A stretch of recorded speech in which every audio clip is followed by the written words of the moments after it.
Sean Kingston was arrested in San Bernardino County just hours after his mother was arrested during a SWAT raid of their Florida home. Kingston used his name and celebrity status to scam people out of products and services, never paying for them. Back in September 2021, we posted a video called The Shady Side of Sean Kingston. The video was created using our original, classier format. And now that Sean has found himself in some more mess, we decided to give this topic a bit of an update. In addition to rediscussing the alleged scams Sean and his family have been involved with, we have even more information about all the tomfoolery that led to his mama getting her wig snatched. Got your bald head bum out here looking crazy. You should be ashamed of yourself. Before we jump into today's video, don't forget to scoop up something to munch on at rrgsnacks.com, our online concession stand that has an assortment of applewood smoked bacon jerky, watermelon licorice, and gummy sour peach rings. Eat it. You know I'm trying to eat it. Keyshawn Paul Anderson, Who the hell is Keyshawn? better known as Sean Kingston, was born in Miami, Florida on February 13, 1990. He and his two siblings were primarily raised by their mother, Janice Turner.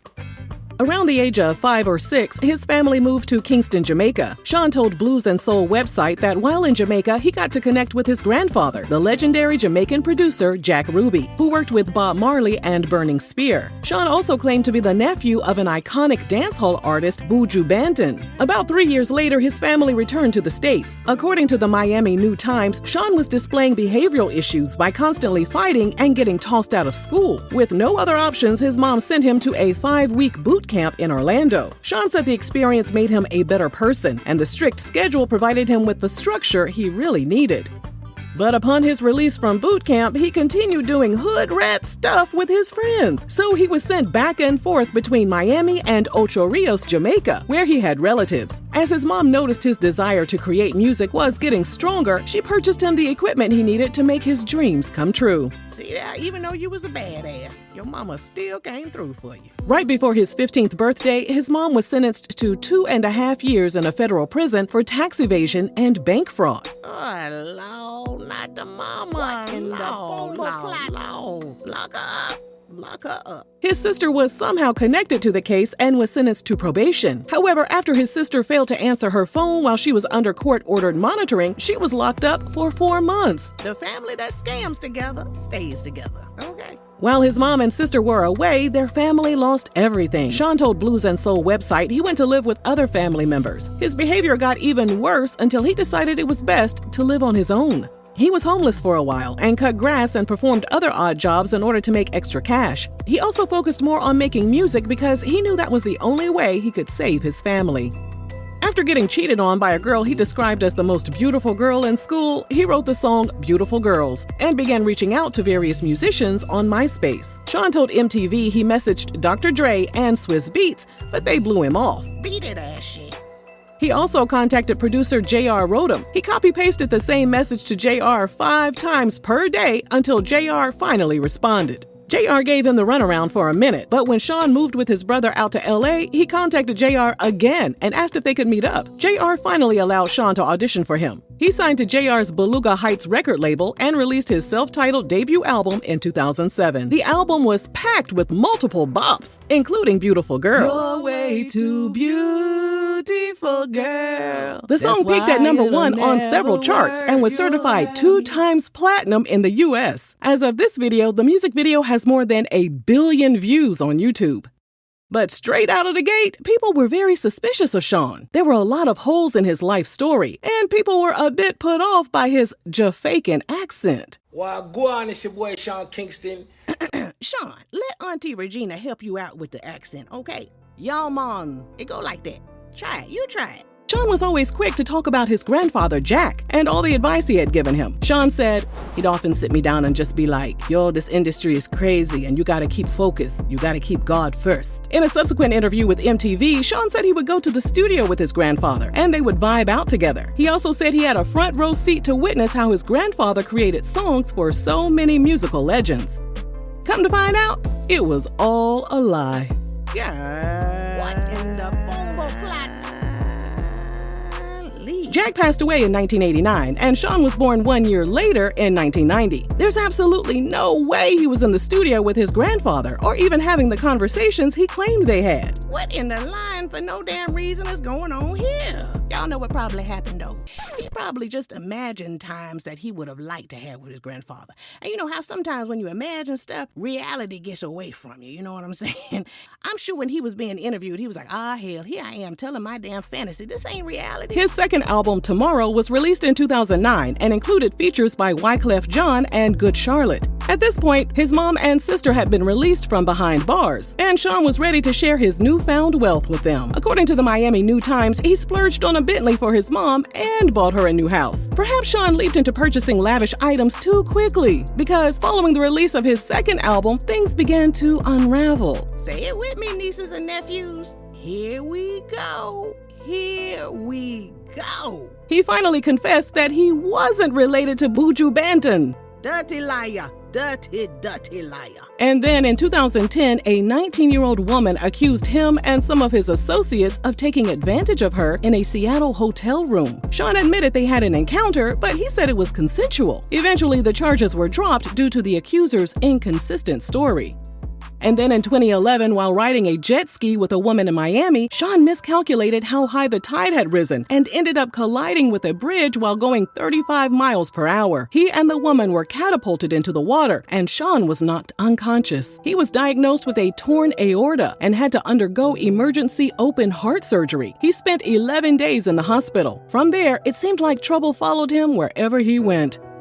In February 2012, the IRS slapped his silly self with a bill for $131,000 in unpaid taxes. According to TMZ, the IRS also obtained a lien on his property, meaning he would lose the home if he didn't pay up.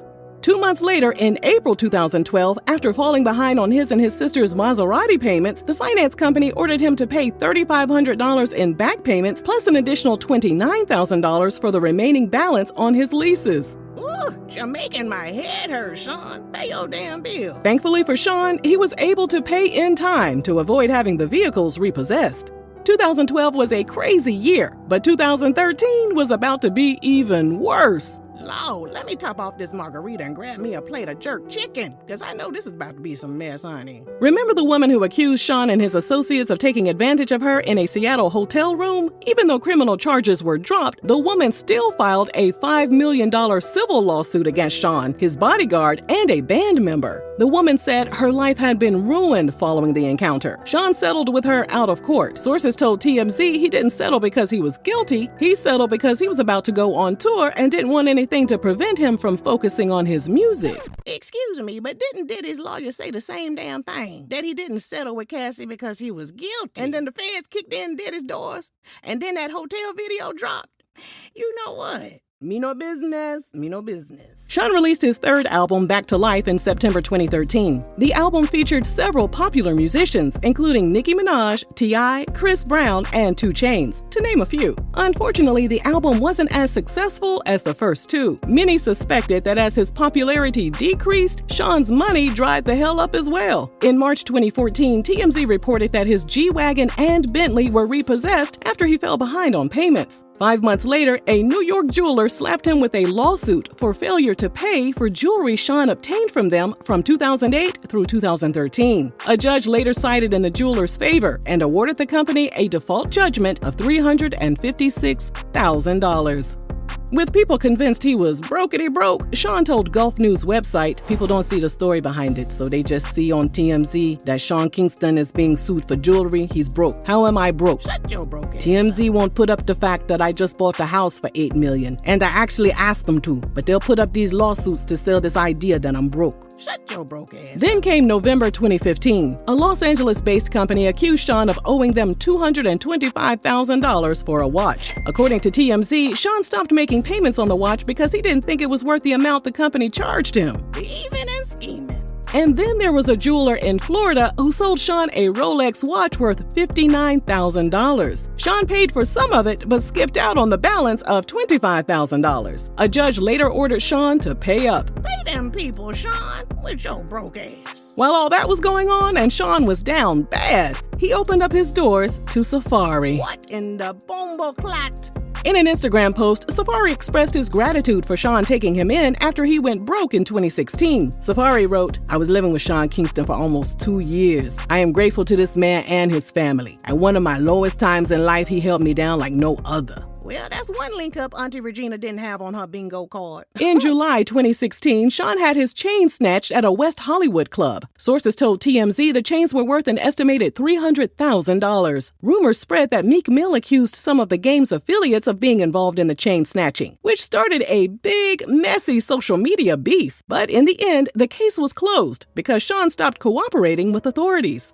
You would think Sean would avoid expensive jewelry and stock up on some fake and more affordable bling, but that wasn't the case. In January 2017, a New York jewelry company claimed Sean and his mom agreed to pay $302,000 for 9 high-end pieces. According to the company, Sean paid for the items with 2 checks that later bounced. The judge issued a default judgment in favor of the jeweler.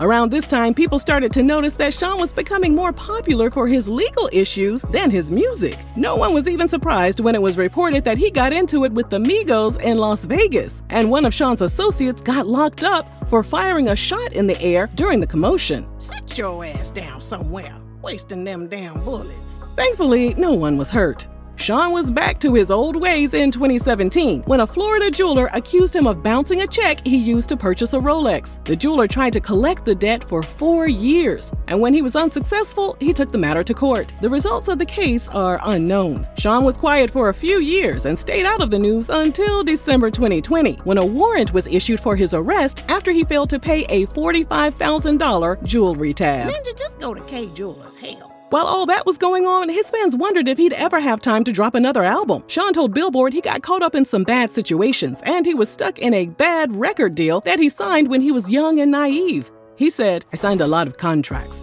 I was hungry. I didn't know about the music industry like that." For those who thought he fell off, he disagreed. While his music was on hold, he wrote for other artists, including his friend Chris Brown. His plan was to go the independent route, so after getting some good lawyers in his corner, he was able to get his career back on track. He started his own label, Time is Money Entertainment. In 2023, he dropped his comeback album, Road to Deliverance, after a 10-year hiatus. Unfortunately for Sean, no one was checking for his music anymore. I know the hell I wasn't. Hell, I didn't even know the damn album came out. Instead of dominating the charts, some crazy allegations made headlines. In November 2023, Sean was accused of punching and pulling a weapon out on a music video director who had been staying in his Los Angeles home. The two reportedly got into a disagreement after Sean became frustrated the video director couldn't remember the name of an app to transfer over some of Sean's video files. A rep for Sean told TMZ that the allegations were false.